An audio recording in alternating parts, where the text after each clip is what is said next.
there is a caste system in heaven. But it's exactly backwards from the caste system this world naturally creates. This world applauds and esteems the wealthy and the powerful and the privileged and the talented.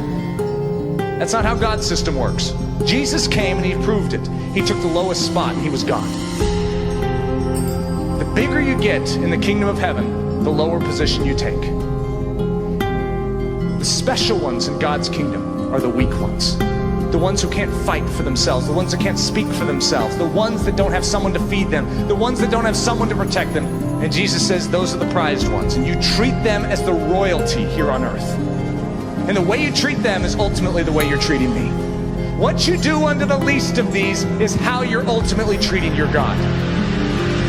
Christianity is taking what has been purchased by the cross, the behavior of heaven, nature of Jesus Christ, and transplanted it into the heart of men and women down here on earth, so that they behave not like this world, but like heaven. And so when this world sees them, they're different. There is something odd about them. They are from another realm. What does it look like? It's noble. It's brave. It's courageous. It's selfless. It is willing to spend itself for the weak.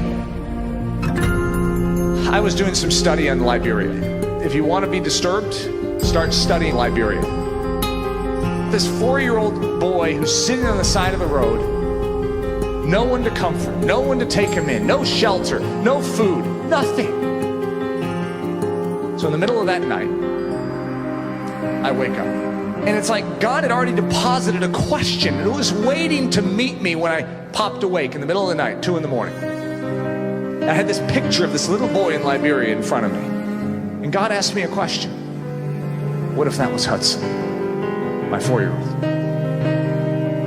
Eric, what if that was Hudson? You don't mess with a father's heart. What if that was Hudson?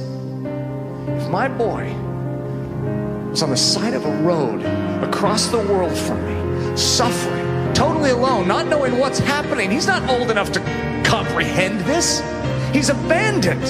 He has no one to fight for his cause, no one to give him a voice. He doesn't even know how to articulate his circumstances. He's hungry and no one's feeding him. He's starving to death.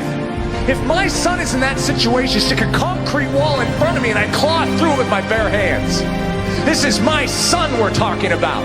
And if I couldn't get there, I would call up every friend I have. And I would say, I have a son over in Liberia. You call yourself my friend. I need you to get on a plane. And I need you to get to him. I'll give you the coordinates. I'll do whatever it takes. But I need you to get to my son and be a father to him. God's response. Eric, that's my Hudson. That is my Hudson. And he's looking to us. And he's saying, I'm calling up everyone I know. Everyone on my list that calls himself by my name, that says they're a friend of God. And I'm saying, my son is over in Liberia. Are you willing to get on the plane and get to him? We have a cause, but we don't want to see it. And it's when we finally acknowledge the fact that something is wrong with us, not with the world out there. If we start with this little group here, and we say, God, you need to fix this. I suffer from depraved indifference. So do you. Oh, we care. It's not that that doesn't move us at some level to hear about this little child over in Liberia. We care, but we can go home tonight and sleep just fine. How is that? It's because there's an indifference to that life. And it's naturally born within us. That life isn't affecting us. It's not in our backyard. We're not related to it. It's someone else's issue. In fact, we start quoting scriptures about God being a father to the fatherless. We're like, thank you, God, that you're a father to that child. He says, remember, you call yourself my body. I'm not there except through you. Your hands, Eric, those are my hands. Your feet, those are my feet.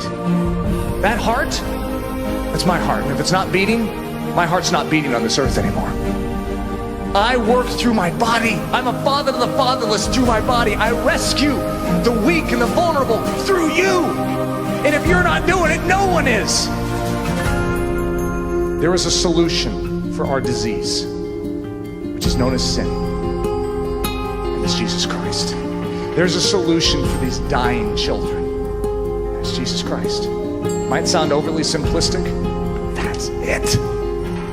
That is the solution, because Jesus Christ will change a man like Eric Ludy into a man that feels what Jesus Christ is feeling. And he cannot stay in suburbia USA anymore and do nothing. Heroes are made because they are moved, not in their head, but in their heart. You have to be moved at such a level where you will shed blood.